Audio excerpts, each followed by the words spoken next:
बच्चों आज हम स्टार्ट करेंगे 2015 आरबीएसई बोर्ड का पेपर सोल्यूशन। तो देखिए हमारे पास जो पहला क्वेश्चन है वो कुछ इस प्रकार है। फर्स्ट क्वेश्चन है विलयन की मोलरता ज्ञात करने का सूत्र लिखिए। Write the formula to calculate the molality. यानी ये जो पेपर है हिंदी मीडियम और इंग्लिश मीडियम दोनों में है। तो देखिए विलयन की मोलरता ज्ञात करने का सूत्र। बच्चों मोलरता क्या होता है? 1 किलोग्राम सोलवेंट में present number of mole of solute. क्या होता है? हिंदी वालों के लिए क्या बोलेंगे? 1 किलोग्राम विलायक में उपस्थित विलय के मोलों की संख्या क्या कहलाती है? मोलरता। यानी अपने को पूछा गया था मोलैलिटी, तो अपने को फॉर्मूला लिखना है सिंपल। तो अपन क्या लिखेंगे? W upon M into 1000 upon में कैपिटल W, और ये किसमें होगा बच्चों? ग्राम में होगा। किसमें होगा? ग्राम में। सिंपल आप ये इतना सा फॉर्मूला लिखते तो अपने को 1 नंबर मिल जाता। W यहाँ पे क्या है? W क्या है? ग्राम में मात्रा किसकी? सोल्यूट की। सोल्यूट की क्या है? ये गिवन ग्राम है। M क्या है? सोल्यूट का मोलिकुलर मास है। कैपिटल W क्या है? सोलवेंट का मास है। कैपिटल W क्या है? सोलवेंट का मास। फिर हम आगे बढ़ते हैं। बच्चों देखिए सेकंड क्वेश्चन क्या है?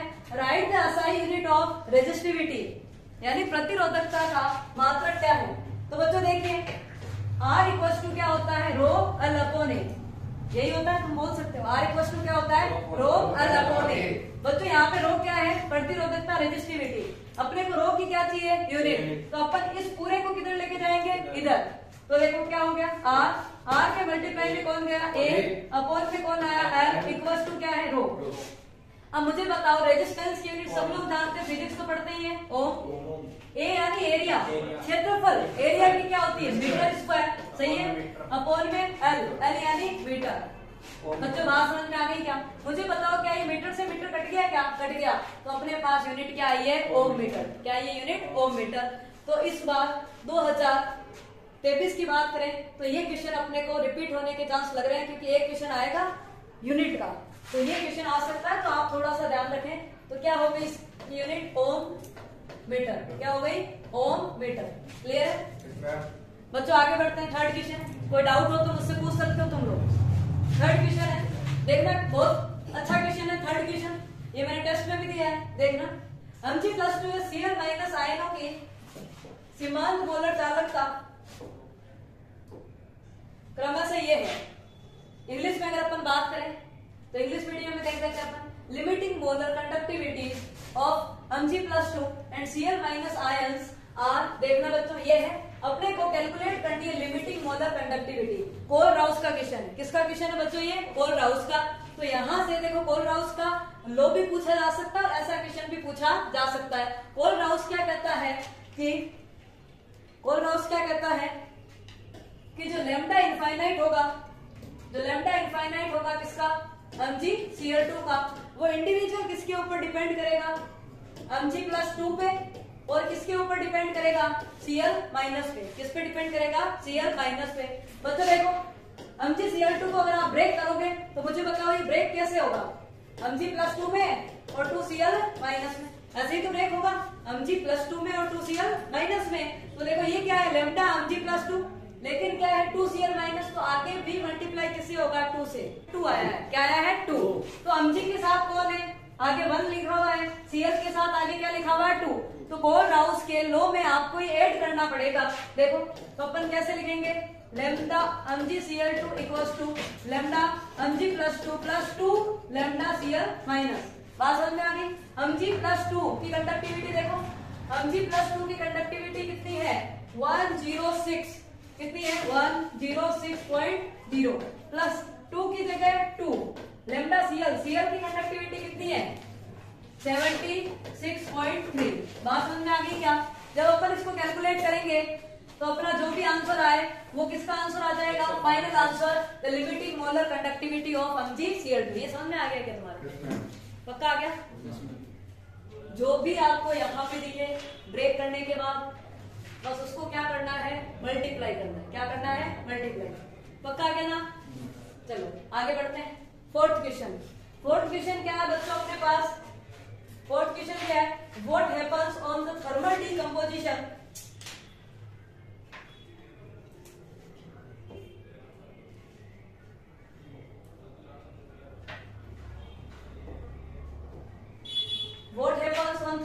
कंपोजिशन ऑफ BaN3 का whole twice, right only equation of the reaction.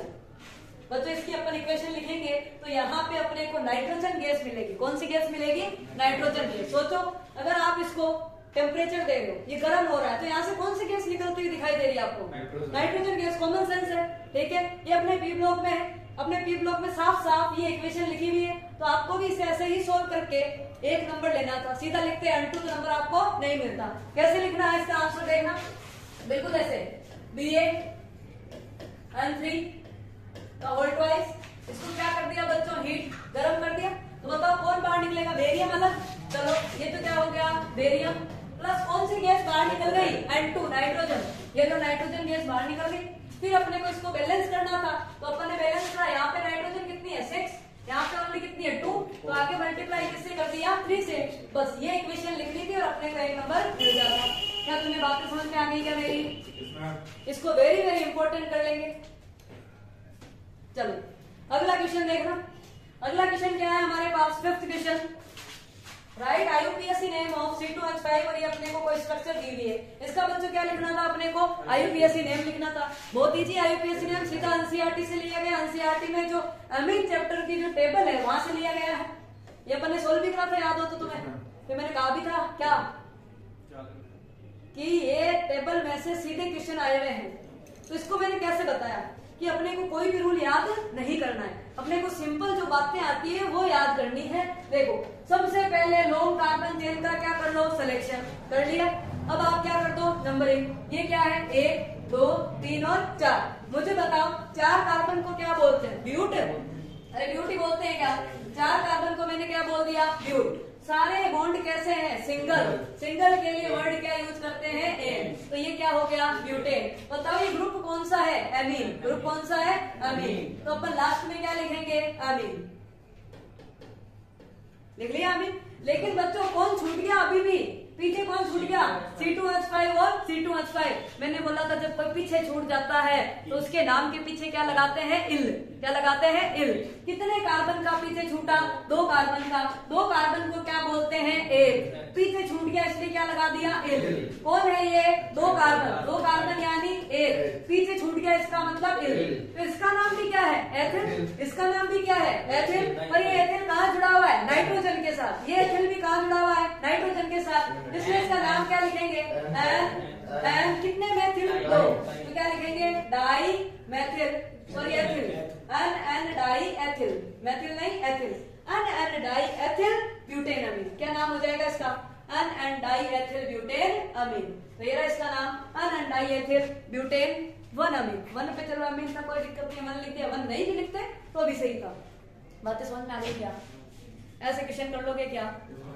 तो इस बार IUPAC नहीं आने के चांस है, पर फिर भी अपने को आना चाहिए। क्या पता आ जाए तो एक नंबर क्यों गवाए। ठीक है, बढ़ जाए आगे। चलो बच्चों अगला क्वेश्चन देखना। अगला क्वेश्चन क्या है? ये क्वेश्चन आ सकता है इस बार। क्वेश्चन देखो, ये आपको कंपाउंड दिया हुआ है। इस कंपाउंड का आपको क्या लिखना है? आयोनाइजेशन आइसोमर यानी आयनन समावेवी। बच्चों बहुत ही प्यारा क्वेश्चन है, इजी सा क्वेश्चन है। आयोनाइजेशन आइसोमर आयनन समावेवी क्या होता है? हाँ, आयंस के बीच में एक्सचेंज। यानी ये जो ब्रैकेट है, सिंपल, ज्यादा कुछ भी दिमाग नहीं लगाना। ये जो ब्रैकेट है इसके इधर भी क्या होना चाहिए? आयन। इस ब्रैकेट के इधर भी क्या होना चाहिए? आयन। और इन आयन में क्या करा दो? एक्सचेंज। यानी क्लोरीन को कहाँ पहुंचा दो? अंदर। तो एक Br कहाँ आ जाएगा? बाहर। तो बताओ इसका क्या कंपाउंड बनेगा? Cr H2O4। Cl का एक Br तो अंदर ही था बेचारा और एक Cl अंदर चला गया, पर बाहर कौन आ गया? एक Br बाहर आ गया। तो इसका ये क्या हो गया? आयोनाइजेशन है आइसोमर। और समझ में आ रहा है? क्या आसान बातें ये सारी? ठीक है, अगले क्वेश्चन की तरफ बढ़ जाए बच्चों। अगला क्वेश्चन देखो, mercury tetra thiocyanato cobaltate third. क्या लिखा? Mercury tetra thiocyanato cobaltate third का आपको क्या लिखना है? फॉर्मूला। क्या लिखना है? फॉर्मूला। देखो सबसे पहले मुझे बताओ कंपाउंड में आपको शुरू में ही भिड़ते ही क्या दिख रहा है? मरकरी। क्या दिख रहा है? मरकरी। उसके बाद आपको क्या दिख रहा है? थोड़ा सा सोचो। टेट्रा थायोसाइनेटो और सबसे लास्ट क्या दिख रहा है? कोबाल्टेट। जो सबसे लास्ट होता है वही आपकी मेन मेटल है। जो सबसे लास्ट होता है वही हीरो है। भाई मेन मेटल है, इसका मतलब मेन मेटल कौन सी हो गई बच्चों? कोबाल्ट। किसने क्या बोला है? कोबाल्टेट मेन मेटल कौन सी हो गई? कोबाल्ट। मेटल के जस्ट आगे कौन है? लिगेंड। मेटल के जस्ट जो भी लिखा हुआ होता है वो किसका नाम होता है? लिगेंड का। लिगेंड कितने हैं? 4। कौन सा है? थायोसाइनेटो। थायोसाइनेटो कौन सा होता है? HCl। कौन सा होता है? HCl। क्या होता है? थायोसाइनेटो। मुझे शायद पेन चेंज कर लेना चाहिए, ठीक है। HCl होता है, इसका मतलब कितने HCl है बच्चों? 4। तो इस कोबाल्ट के साथ लिगेंड कौन है बच्चों? HCl। और वो कितना है? 4 है। कितना है? 4। अब मुझे बताओ आगे बढ़ते ही कौन आई? मरकरी। मेटल है। कोबाल्ट भी क्या है? मेटल। दो मेटल है। बच्चे कंफ्यूज हो जाते हैं कि दो मेटल है, मेन मेटल कौन सी है? मेन मेटल वो है जो सबसे लास्ट में है। ये है मेन मेटल, तो जिसके साथ क्या है? Oxidation state. ये मेन मेटल, मरकरी थोड़ी है मेन। तो मरकरी कहाँ है फिर? बाहर पड़ी है। कहाँ पड़ी है? बाहर। तो इस पूरे कंपाउंड के बाहर कौन पड़ी है? मरकरी। तो फॉर्मूला क्या हो जाएगा? HgCO HCl4। इसको आप सोल्व करोगे तो यहाँ से कोबाल्ट की ऑक्सीडेशन स्टेट कितनी आएगी? 3 ही आएगी बच्चों। कितनी आएगी? 3। क्या तुम मेरी बातें समझ में आ गई? क्या पक्का आ गई? आगे बढ़ता है, बढ़ जाओ आगे। लिख रहे हो? लिख लिया? ठीक है बच्चों, अगला क्वेश्चन देखना। क्या होता है? What happens when benzene diazonium chloride react with potassium iodide? जैसा जैसा बोले आप लिखते चलो। बच्चे बोलते केमिस्ट्री बहुत हार्ड है, बहुत इजी है। जैसे जैसे बोले वैसे वैसे लिखते चलो। बच्चों देखो क्या बोल रहा है ये? Benzene diazonium chloride. अब आइडिया होना चाहिए बेंजीन डाइएजोनियम क्लोराइड होता क्या है। बच्चों देखो ये क्या है? बेंजीन। डाइएजो यानी N2। डाइएजो यानी क्या होता है बच्चों? N2। क्लोराइड यानी Cl। की रिएक्शन किसके साथ करवा दी मुझे बताओ? Potassium iodide. यानी किसके साथ करवा दी? Ki। पोटेशियम आयोडाइड क्या होता है? Ki। बच्चों एक बार देखना, ये K किसको भगा के ले गया? Cl को। कौन भाग गया? KCl। कौन भाग गया? KCl। और N2 गैस यहाँ से उड़ गई। N2 गैस उड़ गई। ऐसे ही तो पढ़ते थे अपन। N2 गैस क्या हो गई? उड़ गई। तो गई N2 तो पीछे क्या बची? बेंजीन। और पीछे क्या बची? आयोडीन। सिर्फ बेंजीन और आयोडीन ही बची। तो बेंजीन के साथ अपन ने क्या जोड़ दिया? आयोडीन जोड़ दिया। क्या बन गई? आयोडोबेंजीन। क्या बन गई? आयोडोबेंजीन। क्या ये आसान बातें हैं क्या बच्चों? कुछ भी मुश्किल नहीं है। आगे बढ़ जाए क्या? ओके, रुक जाते हैं। ऐसे ही अपन 2010 से लेकर 2022 तक के क्वेश्चन करेंगे। मैंने कुछ वीडियो बना रखी है ऑर्गेनिक केमिस्ट्री की, जो ट्रिक की वीडियो है, जैसे वुल्फ किस्नर हो गया, क्लेमेंसन हो गया, स्टीफन हो गया, तो उसकी प्लेलिस्ट मेरे यूट्यूब चैनल पे पड़ी है। वहां पे आप देख सकते हैं नेमिंग रिएक्शन करके। नेमिंग रिएक्शन की सबसे ऊपर ही है प्लेलिस्ट, वहां पे आप सारे के सारे वीडियो देख सकते हैं। आगे बढ़ते हैं क्वेश्चन नंबर 9 की तरफ। समझाइए कि वल्केनिक रबर यानी explain that vulcanised rubber is an elastomer. Elastomer क्या होता है बच्चों? जो फ्लेक्सिबल होता है उसे क्या बोलते हैं? इलास्टोमर। ये अपने से पूछ रहा है कि भाई जो वल्केनाइज्ड रबर होता है वो फ्लेक्सिबल क्यों होता है, इलास्टोमर क्यों होता है, तो अपने को इसका आंसर देना है। तो सबसे पहले पता होना चाहिए वल्केनाइज्ड का मीनिंग क्या है। आपको वल्केनाइज्ड का मीनिंग नहीं पता तो आप क्या इस क्वेश्चन को सोल्व करोगे? वल्केनाइज्ड का मीनिंग क्या होता है कि जो भी नेचुरल रबर है, जो भी नेचुरल रबर है, उस नेचुरल रबर के साथ आपने क्या मिला दी? सल्फर। क्या मिला दी? सल्फर।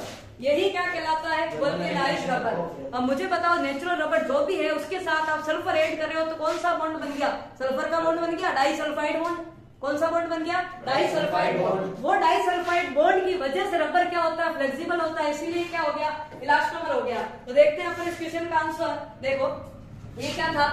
ये क्या था अपने पास? Natural rubber. ये नेचुरल रबर है, ये भी क्या है? Natural rubber. ये नेचुरल रबर की मोनोमर यूनिट, ये नेचुरल रबर की मोनोमर यूनिट, दोनों के बीच में क्या आ गया? सल्फर। कौन सा बॉन्ड बन गया? Disulphide bond. अरे दो सल्फर आए इसलिए बॉन्ड कौन सा बन गया? डाइसल्फाइड बॉन्ड बन गया। इस डाइसल्फाइड बॉन्ड की वजह से ही क्या होता है? ये फ्लेक्सिबल होता है। क्या होता है? रबर फ्लेक्सिबल होता है। ये नेचुरल में क्या मिला दिया? सल्फर। अब ये रबर पूरा क्या हो गया? Vulcanised rubber. और फ्लेक्सिबल क्यों हुआ? क्योंकि कौन सा बॉन्ड है? Disulphide bond. तो ये रहा हमारे पास। देखिए during vulcanisation natural rubber undergoes cross linking of सिस-1,4 polyisoprene chains through disulphide bond. आपको बस क्या लिखना था? Disulphide bond. इसके और इसके बीच क्या बन गया? डाइसल्फाइड बॉन्ड बन गया, जिसकी वजह से क्या होता है? ये इलास्टोमर होता है। क्या होता है? ये इलास्टोमर। अगर आपने थ्योरी लिखी, डायग्राम ड्रॉ नहीं करा, आधा नंबर कट जाएगा। समझ में आ गई क्या बात? ये भी करना था, ये भी करना था। जब आपको पूरी चीजें आ रही है तो अपने को पूरा ही लिखना चाहिए। क्या मैं इसको हटा दूं या तुम लिख रहे हो? लिख रहे हो, ठीक है, लिखो लिखो। बच्चों अगले क्वेश्चन के लिए अपन देखते हैं 10 number question. For a reaction the unit of rate constant is इतना, सेकंड इनवर्स। रेट कांस्टेंट की यूनिट क्या आई है? Second inverse. तो आपको बताना है ऑर्डर ऑफ रिएक्शन। और इस साल के लिए पक्का ऐसा क्वेश्चन आएगा कि आपको क्या दे देगा? यूनिट दे देगा रेट कांस्टेंट के, क्या निकलवाएगा? क्या निकलवाएगा? ऑर्डर। तो सेकंड इनवर्स होते ही कौन सी होगी? First order. कौन सी होगी? First order. तो इस बार ऐसा क्वेश्चन आ सकता है या तो जीरो ऑर्डर का या फर्स्ट ऑर्डर का। अगला क्वेश्चन बच्चों, ये क्वेश्चन भी आ सकता है, ये क्वेश्चन भी आ सकता है। क्वेश्चन अच्छा सा क्वेश्चन है, देखना एक बार। Write differential rate equation. पहले तो इस वर्ड को देखो, डिफरेंशियल। डिफरेंशियल का मतलब क्या होता है? डिफरेंशिएशन, वही मैथ वाला differentiation, D upon D T. Differentiation अवकलन का मतलब क्या होता है? D upon D T. यानी ये तुमसे क्या लिखवा रहा है? डी अपॉन डी टी वाली जो तुम लिखते हो रेट, वो लिखवा रहा है तुमसे। बातें समझ में आ गई क्या? तो तुम्हें इक्वेशन क्या दे दी? 2a plus B product. क्या दे दी बच्चों? 2a plus B product. ठीक है, देखना इस रिएक्शन को, आपको कुछ भी नहीं करना है, जो जहां है वही लिखना है, ब्रैकेट में लिखना है। ए को किसमें लिख दिया? ब्रैकेट में। बी को किसमें लिख दिया? ब्रैकेट में। पी को किसमें लिख दिया? ब्रैकेट में लिख दिया। सबके बीच में क्या लगाना है? इक्वल का साइन। सबके बीच में क्या लगाना है? इक्वल का साइन। ठीक है, देखना बच्चों, ये कौन है? ए लिख दिया। डिफरेंशिएशन के लिए हमेशा क्या लिखते हैं? D upon D T. क्या लिखेंगे? D upon D T. क्या लिखेंगे? D upon D T. बड़ा आसान काम है, लेकिन ध्यान रखना कि जो रिएक्टेंट होता है वो हमेशा कम होता है। एक बीकर में हमारे पास ए और बी है, वो ए और बी रिएक्शन करेंगे तभी तो क्या बनेगा? सी। यानी ए और बी तो क्या होगा? खत्म। और सी क्या होगा? फॉर्म। तो ए और बी क्या होगा? खत्म होगा। यानी रिएक्टेंट हमेशा क्या होता है? खत्म होता है। इसलिए रिएक्टेंट के आगे क्या लगाएंगे? माइनस लगाएंगे। क्या लगाएंगे? माइनस। और जो भी स्टाइकियोमेट्री आती है उसको कहाँ लिखेंगे? पैरों में, यहाँ पे अपोन में। कहाँ लिखेंगे? अपोन में। तो फाइनल जो अपन ने इक्वेशन लिखी वो क्या लिख दी? Minus D A upon 2 D T equals to minus D B upon D T. कोई नहीं, आप इतनी भी लिखो। बातें समझ में आ गई क्या? बातें समझ में आ गई क्या? बताओ वापस। देखो, डिफरेंशियल रेट इक्वेशन कैसे लिखते हैं? D upon D T. इतना याद रखो। डिफरेंशिएशन कैसे होता है बच्चों? D upon D T. देखो, D upon D T, D upon D T. कौन है? ए। कौन है? बी। सही है। बीच में साइन कैसा है? प्लस का। तो आपको इसकी जगह क्या लिखना है? इक्वल। यानी इसको अलग लिखना है, इसको अलग लिख लिया। फिर देखना बच्चों, ये बताओ प्रोडक्ट है रिएक्टेंट? रिएक्टेंट। रिएक्टेंट की साइड हमेशा क्या आता है? माइनस। तो सही। हाँ, फिर देखो ये क्या है? स्टाइकियोमेट्री। स्टाइकियोमेट्री कहाँ आएगी? पैरों में, अपोन में। सही है क्या? ऐसे ध्यान रखिए, लिख लो कैसे? पक्का ना? ठीक है। अगला क्वेश्चन बच्चों देखो, what is the basicity of H3PO3? मैंने याद करने की ट्रिक बताई थी, यहाँ से क्वेश्चन इस बार के लिए भी आ सकता है। एक तो देखो बच्चों, ये क्वेश्चन बन सकता है H3PO4, एक बन सकता है H3PO3 और एक बन सकता है H3PO2। इनमें तुमसे पूछेगा बेसिसिटी यानी क्षारकता। देखो ये कितना है? 4, 4 में से घटाया तो 3, ये कितना है? 3 घटाया तो 2, ये कितना है? 2 घटाया तो 1, यानी यही आंसर किसका हो गया? बेसिसिटी का, क्षारकता का। बात समझ में आ गई? क्या पूछा है तुमसे? H3PO3 3, एक घटाया के आंसर क्या आ गया? 2, तो इसकी बेसिसिटी क्या होगी? 2। क्या होगी? 2। अब बात है कि सीधा अपन 2 लिखेंगे तो थोड़ा अच्छा नहीं लगेगा। मैथ का पेपर नहीं है, पेपर किसका है? केमिस्ट्री का। तो थोड़ा सा अच्छा लगाने के लिए थोड़ा अपन भी स्टाइल मार लेते हैं, स्टंट मार लेते हैं। अपन इसकी स्ट्रक्चर ड्रॉ करेंगे। देखो ये क्या है? H3PO3 है ना, तो P कहाँ आ गया? सेंटर में। जिसका नंबर कम होता है वो कहाँ आ जाता है? सेंटर में। हाइड्रोजन 3 है, ऑक्सीजन 3 है, बेचारा अकेला कौन है? फास्फोरस सेंटर में आ गया। अब देखना, मुझे इसकी स्ट्रक्चर ड्रॉ करनी है तो मैंने क्या करा? इसकी वैलेंसी को कंप्लीट करना है, फास्फोरस के 5 बॉन्ड कंप्लीट करने जैसे तैसे। तो मैंने इसकी स्ट्रक्चर को ऐसे ड्रॉ कर दिया। क्या फास्फोरस के 5 बॉन्ड हो गए? हो गए। 1 2 3 4 5। बताओ आज 3 हाइड्रोजन हो गए क्या? 1 2 3 हो गए।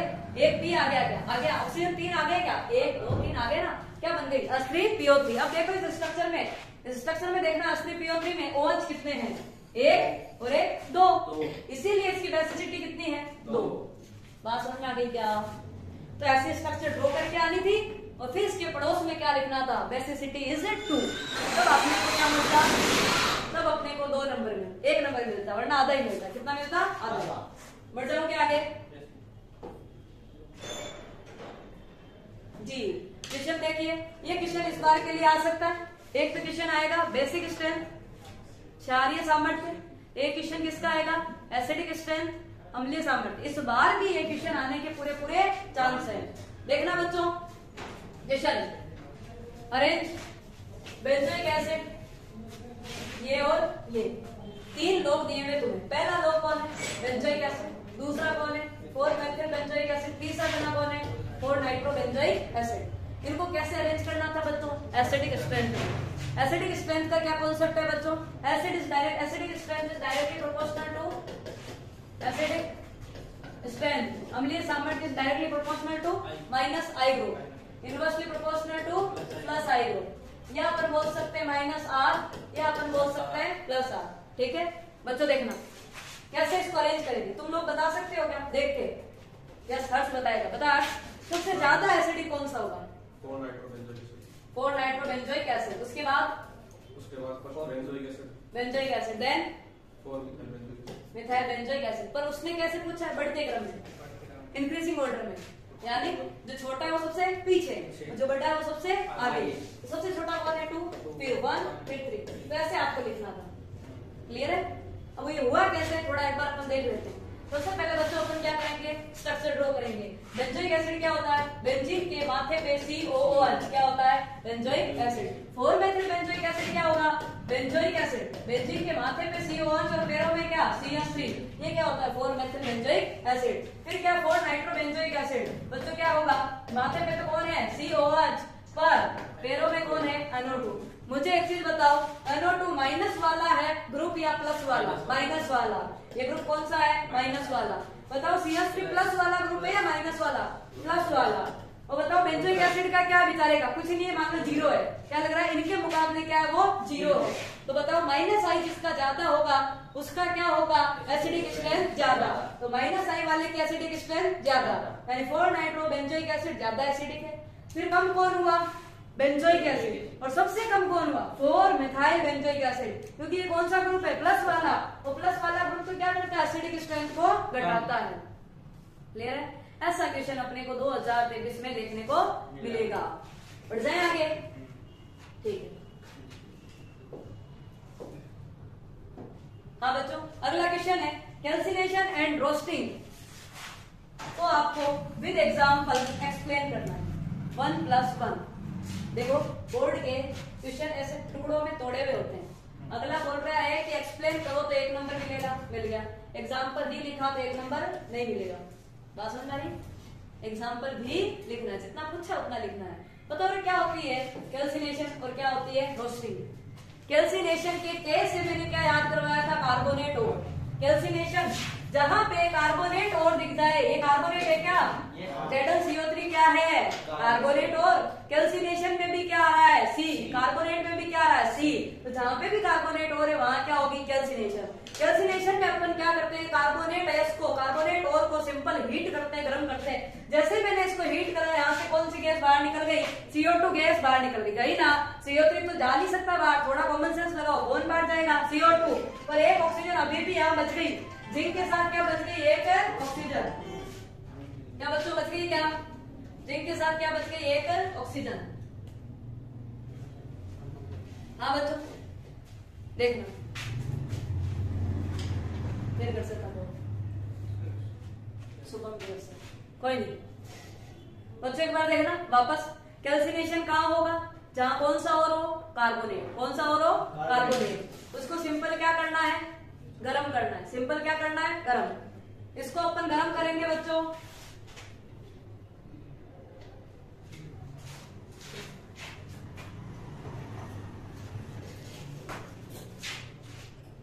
बच्चों देखो, इसको सिंपल हीट करेंगे, कौन सी गैस बाहर गई, कौन सी गैस बाहर गई, CO2।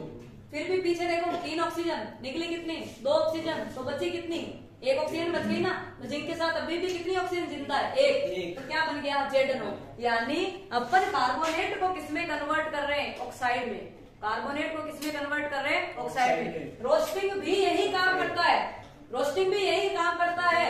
और को किसमें कन्वर्ट करता है? ऑक्साइड में। तो रोस्टिंग में जो अपन ओर लेते हैं वो कौन सा होगा? Sulphide ore. कौन सा होगा? Sulphide ore. बात समझ में आ रही है क्या? रोस्टिंग हमेशा बच्चों कौन से अयस्क में होगी? कौन से ओर में होगी? सल्फाइड ओर में। कैल्सिनेशन हमेशा कौन सी होगी? कार्बोनेट ओर में, कार्बोनेट अयस्क में। बात समझ में आ गई क्या? ध्यान रखना, रोस्टिंग में देखो ऑक्सीजन यूज होती है, रोस्टिंग में ज्यादा अमाउंट में क्या यूज होती है? ऑक्सीजन, जबकि कैल्सिनेशन में ऑक्सीजन यूज नहीं हुई है। ये डिफरेंस हो गया इसका। देखो ऑक्सीजन यूज हुई है फिर हीट करा है, इसको बिना ऑक्सीजन ही क्या करा था? हीट करा था। कौन सी गैस बाहर निकल जाएगी? SO2। और एक ऑक्सीजन जिंक के साथ जुड़ के क्या दे देगी? ZNO। दोनों से क्या मिल रहा है? ZNO मिल रहा है। पर एक में ऑक्सीजन यूज करते हैं, एक में ऑक्सीजन यूज नहीं करते। इसमें करेंगे, इसमें नहीं करेंगे। ये कौन हो गया? रोस्टिंग। कौन हो गया? रोस्टिंग। ये क्या हो गया बच्चों? कैल्सिनेशन। क्या हो गया? कैल्सिनेशन। आई थिंक तुम्हें समझ में आ रहा होगा। हिंदी में कैल्सिनेशन को बोलते हैं बच्चों निस्तापन। क्या बोलते हैं? निस्तापन। नी यानी नहीं, नी यानी नहीं। क्या नहीं? ऑक्सीजन नहीं। और हिंदी में इसको बोलते हैं भर्जन। क्या बोलते हैं? भर्जन। क्लियर है? ये इसकी थ्योरी भी देखो कि एक तो एयर के प्रेजेंस में होती है, यानी ऑक्सीजन की प्रेजेंस में होती है, और एक ऑक्सीजन की प्रेजेंस में नहीं होती है। बच्चों आगे बढ़ जाओ। क्या तुमने लिख लिया? क्या लिख लो, लिख लो। चलो ऐसे बिठा दो मैं इनको, जो मैंने लिखा है वो। Okay ma'am.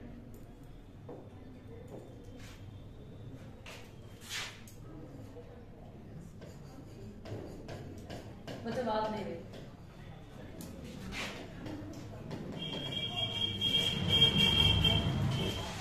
बच्चों लिख लो, जल्दी लिख लो।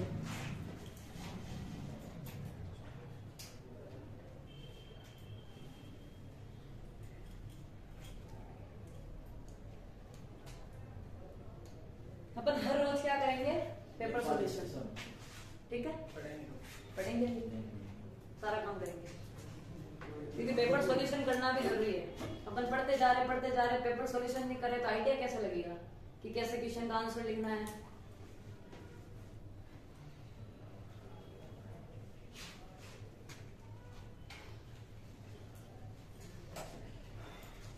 लिख लिया क्या?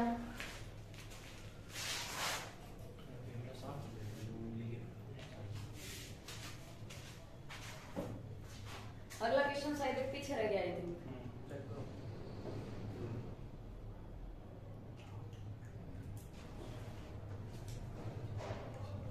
बच्चों देखो अगला question, explain denaturation of protein. Denaturation of protein, protein का विकृतीकरण। दिमाग लगाओ, डीनेचुरेशन यानी खराब करना, डीनेचुरेशन विकृतीकरण यानी क्या करना? खराब। प्रोटीन को क्या करना है? खराब करना है। कैसे कर सकते हैं प्रोटीन को खराब? गर्म कर दो उसके बुढ़िया वाला, टेम्परेचर दे दो हाई।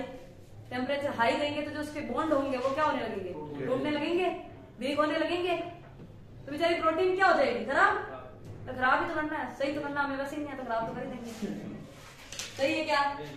ठीक है, तो अपन पीएच में चेंज करके, टेम्परेचर में चेंज करके, उसके साथ छेड़खानी करके खराब तो कर ही सकते हैं। तो देखो इसका आंसर कैसे लिखना है बच्चों? ऐसे लिखना है, denaturation involves the breaking of many of the weak linkage. बोला था अपन ने, गर्म करेंगे बॉन्ड क्या हो जाएंगे? टूट जाएंगे। और बॉन्ड, अब बॉन्ड क्या है? मान लो हाइड्रोजन बॉन्ड है within a protein molecule that are responsible for the highly ordered structure of the protein in its natural state. Denatured protein have a looser, more random structure. Most are insoluble. ठीक है, देखो बात क्या थी? Denaturation of protein. Protein को क्या करना है? खराब। तो क्या बोलना है? प्रोटीन को अपन हाई टेम्परेचर पे रखेंगे तो उसके वीक बॉन्ड क्या होंगे? ब्रेक होने लगेंगे, जिसकी वजह से वो क्या हो जाएगी? डीनेचर्ड हो जाएगी, विकृत हो जाएगी। या आप पीएच चेंज करके भी उसको क्या कर सकते हो? डीनेचर्ड या विकृत कर सकते हो। क्लियर है क्या? क्या मैं आगे बढ़ जाऊं क्या? ये 3 डे को कुछ नहीं है।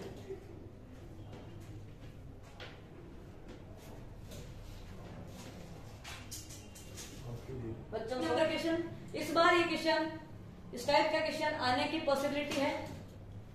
देखो क्या लिखा हुआ है, for osmotic pressure of a solution is 0.0821 atm at a temperature of 400 Kelvin. Calculate the concentration of solution in mole per liter. Osmotic pressure का क्वेश्चन आता है, यानी कोलिगेटिव प्रॉपर्टी का इस बार क्वेश्चन आएगा। ऑस्मोटिक प्रेशर क्या है? अणुसंख्यक गुणधर्म कोलिगेटिव प्रॉपर्टी का ही तो पार्ट है, तो यहाँ से क्वेश्चन आएगा। सीधा सा फॉर्मूला है पाई इक्वल्स टू क्या, सीआरटी। क्या फॉर्मूला है? पाई इक्वल्स टू सी, अभी रट्टा मार लो, pi equals to CRT, pi equals to CRT. Pi क्या है? ऑस्मोटिक प्रेशर, सी क्या है? कंसंट्रेशन, आर क्या है? गैस कांस्टेंट, टी क्या है? टेम्परेचर। बच्चों देखो, अपने को क्या चाहिए? सी कंसंट्रेशन, तो सी चाहिए तो बताओ फॉर्मूला क्या होगा? C equals to pi upon R T. गलत है कि सही है? सही है। सी इक्वल्स टू क्या हो गया? पाई अपॉन आर टी। अब देखो पाई कितना है? Osmotic pressure. बच्चों ऑस्मोटिक प्रेशर कितना है? ये रहा 0.0821, सही है। आर कितना है? आर ये रहा आर, बेचारा आर भी दे रखा है, कितना है? 0.0821। सहूलियत देखो, सहूलियत ताकि काटने में आसानी रहे। टी कितना है? टी 400 केल्विन, केल्विन में रखना अपने को, ये लो 400 केल्विन, ठीक है। अब बच्चों इसको अपन सोल्व करेंगे तो यूनिट के साथ करेंगे। इसकी यूनिट क्या थी? एटीएम। आर की यूनिट क्या थी बच्चों? Litre. ATM, kelvin inverse, mole inverse, यही थी क्या? देखना, केल्विन से कौन कट गया? केल्विन। मोल से कौन कट गया? नहीं कटा। एटीएम से कौन कट गया? एटीएम। लीटर इनवर्स ऊपर गया तो ये मोल इनवर्स ऊपर गया तो क्या हो गया? मोल। और अपन में कौन है? लीटर। अरे मोल पर लीटर ही क्या होती है? कंसंट्रेशन। और कितनी आ गई? ये इससे कट गया, क्या आ गया? 1 आ गया क्या? 1 अपॉन, सही है, 1 अपॉन 400 मोल पर लीटर। इसे आप आगे भी सोल्व कर सकते हो। ना इतना नहीं छोड़ना है, पूरा सोल्व करना है, यूनिट के साथ लिखना है। बोर्ड आधा नंबर काट सकता है विदाउट यूनिट। बोर्ड साफ साफ बोलता है कि भाई आधा नंबर तूने नहीं लिखा है तो ले आजा, 10 नंबर गए। सुन लिया क्या? हाँ आधा होता है, यूनिट का आधा नंबर जाता है। क्लियर है? बेचारा बोल रहा है मोल पर लीटर में निकालो, कहाँ है? ये रहा। लिखने में क्या जा रहा तुम्हारा? तो देखो सी का फॉर्मूला क्या था? यहाँ से कैलकुलेट करा क्या? Pi upon R T. Pi की वैल्यू दे रखी है, आर की वैल्यू दे रखी है, टेम्परेचर दे रखा है। काट कटा के आंसर करना था। बढ़ जाए आगे। अगला क्वेश्चन बच्चों देखो, 17 number question. Right Faraday's second law of electrolysis. क्या है? Right Faraday's law, Faraday's second law of electrolysis. Faraday के विद्युत अपघटन के द्वितीय नियम को लिखिए।